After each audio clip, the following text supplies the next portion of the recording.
Hello everyone, dear students. Today we are going to deal with B.A.III semester of Optional English. The next topic is romantic age. At the last period, in the last video, we have seen the introduction to the romantic age. Today we are going to deal with the salient features of romantic age.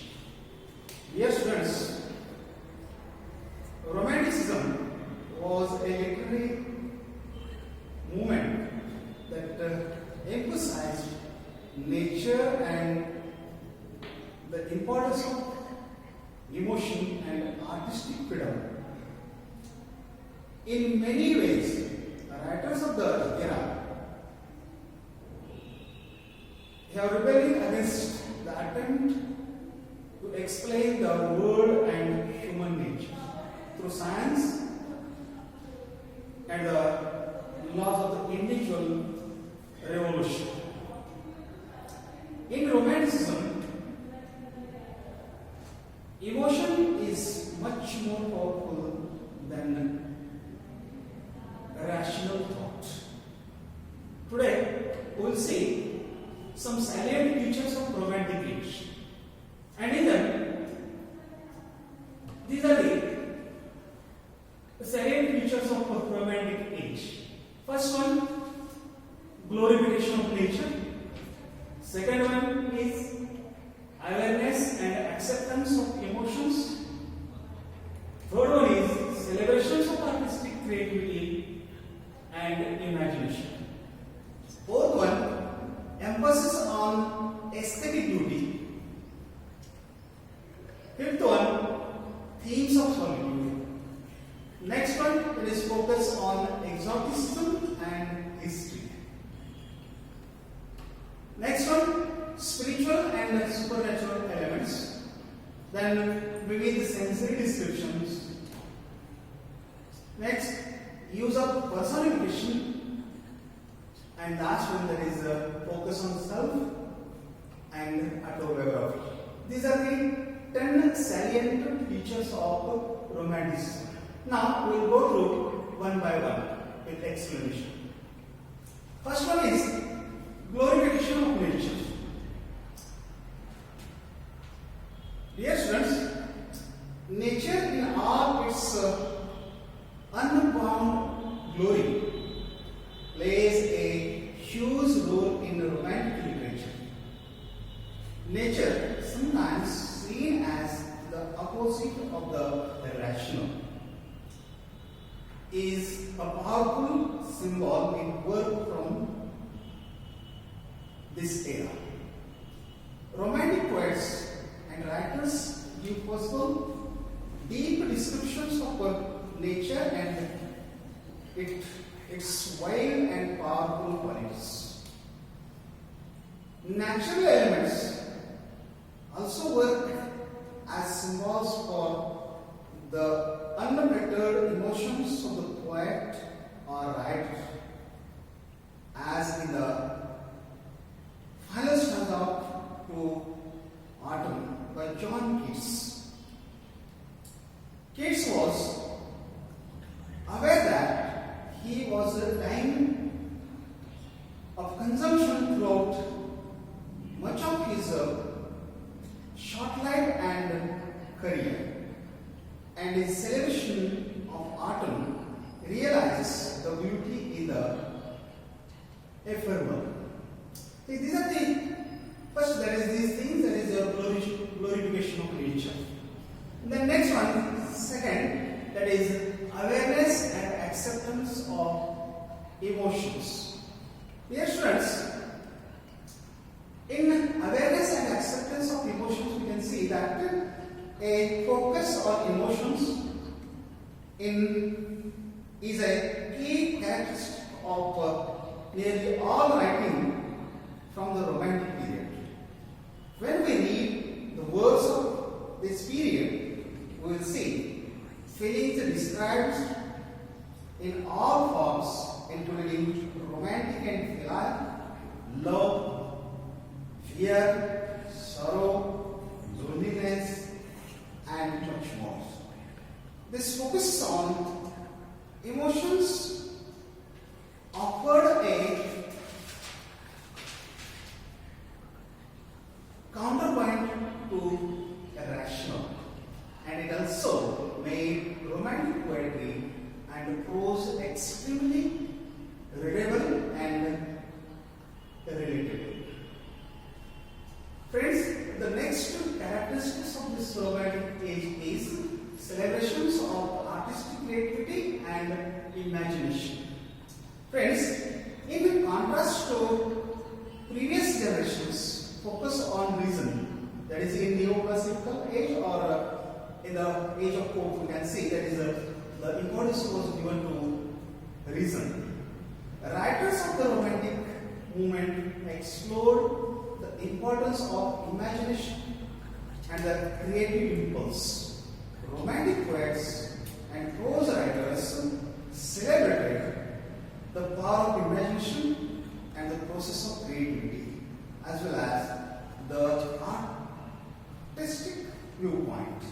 They believed that writers and artists looked at the world differently, and they celebrated that vision in their work. Now friends, the next feature of this romantic age is the emphasis on aesthetic beauty. Romantic literature also explores the theme of aesthetic beauty, not just of nature but of people as well. This was especially true with the descriptions of female beauty. Writers praised women of the romantic era for their natural loveliness rather than anything artificial or constant.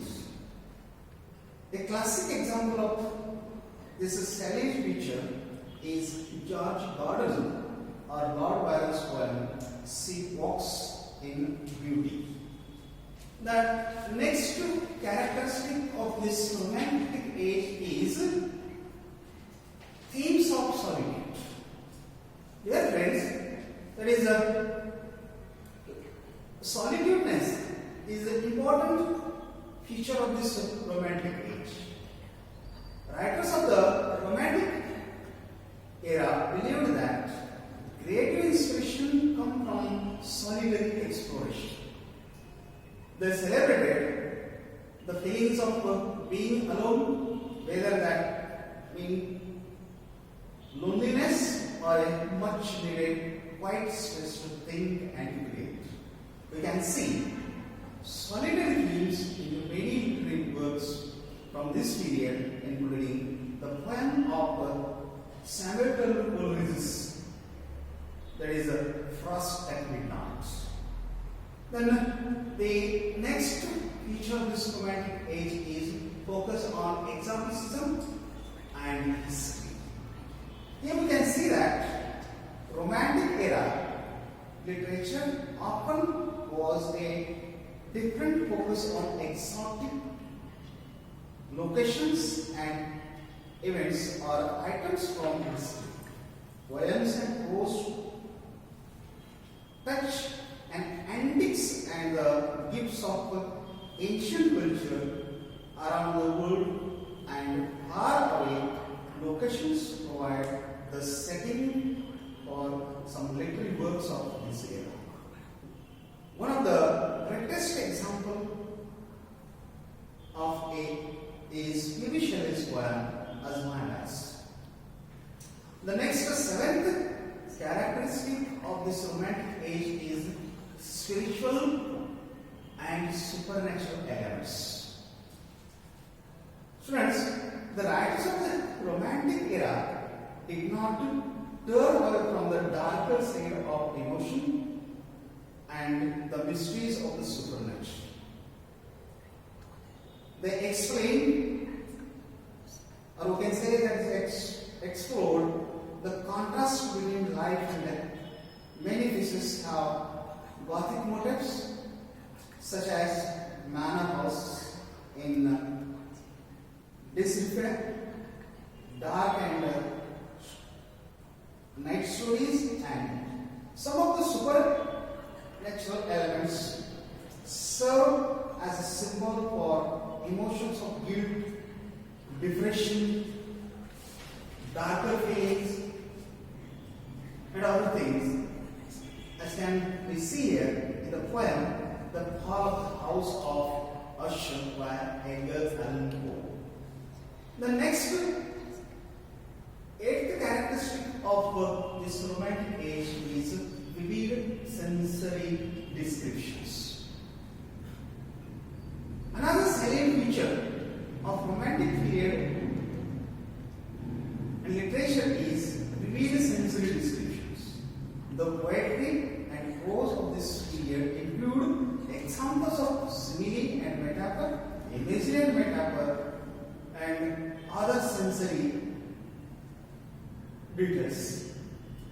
Poets and other writers went beyond simply telling about things and instead gave the information readers need to feel and test and touch the objects and surroundings in romantic era. Wordsworth were vivid descriptions including similes and metaphors. In his famous poems, A Wonder Only as a Cloud. The next feature of this romantic age is use of personification. Romantic poets and prose writers also used personification of everything from birds and animals to natural events or aspects. These writers and their works even personify feelings like love or states like death. And the last feature of this romantic age is that it is focused on self and autobiography. Many works of the romantic age literature are deeply personal and they often explore the self of the writer. We can autobiographical influence in poetry and prose of the era. One salient feature of this movement we can see the importance placed on feelings and creativity, and a source much of this emotional and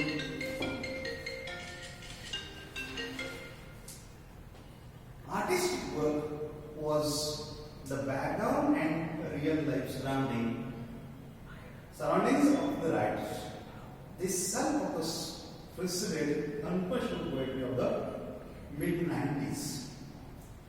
The best example of romantic autobiography is Jean-Jacques Rousseau's Confessions. In this work, he endeavored to create an unvarnished look at his own upbringing and life.